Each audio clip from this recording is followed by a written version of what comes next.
मेरा ये question number 11 था। तो ये इसमें एक डायग्राम दी गई, फिर इस डायग्राम में कुछ चीज़ें गिवन है। वो क्या कह रहे हैं कि O P A and O Q R straight lines. ये क्या है? स्ट्रेट लाइन्स हैं। एंड पी से intersect Q A at D.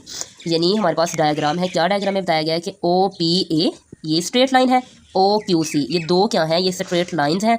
और इसके अलावा जो पी सी है वो किस पे इंटरसेक्ट कर रही है?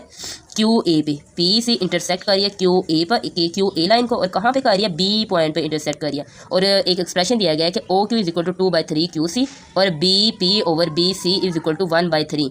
यहाँ पे देखिए बेटा, ओ से क्यू तक यानी हमारे पास O A B C Q P. O से क्यू की जो लेंथ है वो है 8Q और ओ से पी की जो लेंथ है वो है 8P। तो अगर देखा जाए तो हमारे पास सबसे पहले हम इसकी लेंथ फाइंड कर सकते हैं। किससे फाइंड कर सकते हैं? इस एक्सप्रेशन के अकॉर्डिंग। तो इसमें जो वैल्यूज़ वैसे फाइंड करनी है, चलिए हम पहले गिवन लिख लेते हैं। बेटा गिवन डाटा क्या है? इसको रेज करें, गिवन डाटा लिखते हैं। गिवन डाटा क्या है? ओ क्यू है। ओ क्यू वो किसके इक्वल है? O Q is equal to 8Q के इक्वल। और ओ से पी तक जो का डिस्टेंस है वो कितना है? 8P है। और इसके अलावा हम राइट कर सकते हैं कि ये चीज़ें गिवन है। अब जो बेटा पहला क्वेश्चन है वो क्या लिखा हुआ है कि क्या फाइंड करें? पी सी फाइंड करें। पी सी फाइंड करें। तो पी सी फाइंड करने के लिए हमें सबसे पहले ओ सी फाइंड करना पड़ेगा। क्या फाइंड करना पड़ेगा? ओ सी, क्योंकि पी सी के लिए ट्राइंगल जो बन रही है ये वाली ट्राइंगल बन रही है। पी से सी, सी से ओ या ओ से पी, तो ये फिर हमारे पास ट्राइंगल। तो इसलिए हम क्या एज ओ सी फाइंड करेंगे। क्या फाइंड करेंगे? ओ से सी। तो ओ से सी कैसे आता है? ओ से क्यू और क्यू से सी। ओ सी प्लस क्यू से सी क्या करेंगे? फाइंड करेंगे। अब यहाँ पे देखिए बेटा, तवज्जो दें, ओ सी वैल्यू हमारे पास गिवन है, नहीं ओ सी वैल्यू गिवन नहीं है, ओ से क्यू लिखना था बेटा, ओ से क्यू और क्यू से सी। तो ओ क्यू गिवन है क्या है? 8Q प्लस अब क्यू सी का ये एक्सप्रेशन, यहाँ से क्यू सी की अगर मैं वैल्यू निकालती हूँ एस, यहाँ से बेटा हमें पता है एक्सप्रेशन दिया गया है O Q is equal to 2/3QC। अब यहाँ से QC की वैल्यू निकालूँ तो QC एज इट इज़ इधर ही रहेगा। 3 इधर डिवाइड हो रहा है, इधर आके मल्टीप्लाई होगा किसके साथ? OQ के साथ। और 2 इधर मल्टीप्लाई इधर आके क्या हो जाएगा? डिवाइड हो जाएगा। नेक्स्ट इसकी वैल्यू पुट कर दें तो क्या आ जाएगा हमारे पास? 3/2OQ। तो OQ की ऑलरेडी वैल्यू जानते हैं हम, 8Q है प्लस, और OQ की दोबारा क्या राइट करेंगे? 3/2 8Q। 2 4 ज़ा 8, 4 3 ज़ा 12, तो 8Q प्लस 12Q। तो ये टोटल कितना हो जाएगा? 12Q में 8Q ऐड कर दें तो 20Q। और ये किसकी वैल्यू है? OC की वैल्यू है। अब OC की वैल्यू कहाँ यूज़ करेंगे हम? एक्सप्रेशन नंबर PC फाइंड करने के लिए। तो इसके लिए देन PC किसके इक्वल होगा हमारे पास? OC। O से PC बेटा PC फाइंड करेंगे। O से C और O से P माइनस कर देंगे। O से C माइनस O से P, सेकंड वेक्टर को यूज़ करेंगे देन फर्स्ट वेक्टर को। तो हमारे पास OC वैल्यू फाइंड कर चुके हैं, क्या है? 20Q माइनस OP की वैल्यू क्या है? 8P। तो बेटा ये किसका आंसर होगा? PC का। नेक्स्ट जो सेकंड पार्ट हमने सॉल्व करना है वो क्या है हमारे पास? PB फाइंड करना है। क्या फाइंड करना है? PB फाइंड करेंगे। और इसके लिए जो हमारे पास सबसे पहले एक्सप्रेशन है यहाँ पे देखें, PB हमने फाइंड करना है, P से B फाइंड करना है। तो इसके लिए बेटा हम यूज़ करेंगे, सबसे पहले हमें पता है PC किसके इक्वल है, हम पहले जानते हैं as we know that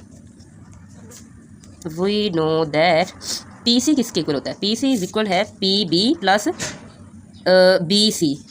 PB plus BC। तो PC की वैल्यू क्या आएगी हमारे पास? PC वैसे हमने फाइंड किया, तो PB की value PB as it is, BC की वैल्यू, BC की एक्सप्रेशन हम यूज़ करेंगे। BC वैल्यू दी गई है तो बेटा BC की अगर वैल्यू निकाले तो BC इधर डिवाइड हो जाकर मल्टीप्लाई हो जाएगा और 3 इधर डिवाइड इधर जाकर मल्टीप्लाई। तो P यहाँ पे अगर मैं निकालना चाहूँ तो क्या आ जाएगा? BC की वैल्यू आ जाएगी 3PB। तो यहाँ पे BC की वैल्यू क्या राइट करें? PB as it is plus BC की जगह क्या लिखूँगी? 3PBC। तो यहाँ से कितना बचेगा? 4PB। तो PC की वैल्यू क्या है? अभी फाइंड कर चुके हैं, क्या? 20Q minus 8P। तो PB की वैल्यू क्या है हमारे पास? आ जाएगी वैल्यू आ जाएगी हमारे पास इसकी PB की वैल्यू फाइंड करेंगे। PB बेटा इधर 4 क्या हो रहा है? मल्टीप्लाई हो रहा है, इधर आके क्या हो जाएगा? डिवाइड। इधर से अगर मैं 4 कॉमन ले लूँ तो 4 से कैंसिल हो जाता है। जैसे इसमें मैं डायरेक्ट करती हूँ PB इज इक्वल टू 4, तो 4 5 ज़ा 20 माइनस 4 2 ज़ा 8 एंड 4 से कैंसिल हो गया। तो हम यहाँ पे लिखेंगे, यहाँ पे राइट कर लेते हैं PB की value. PB is equal to 5Q तो माइनस 2P ये वैल्यू किसकी है? PB की वैल्यू आ गई है। और ये हमने क्या करनी थी?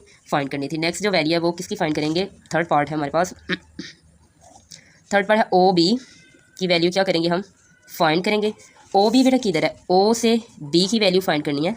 ओ से बी की वैल्यू फाइंड किस तरह से करेंगे, ओ पी और plus P B, O P और प्लस पी बी, तो इससे हमारे पास किसकी वैल्यू निकल आएगी, ओ बी की। किसकी वैल्यू फाइंड कर लेंगे, ओ बी की।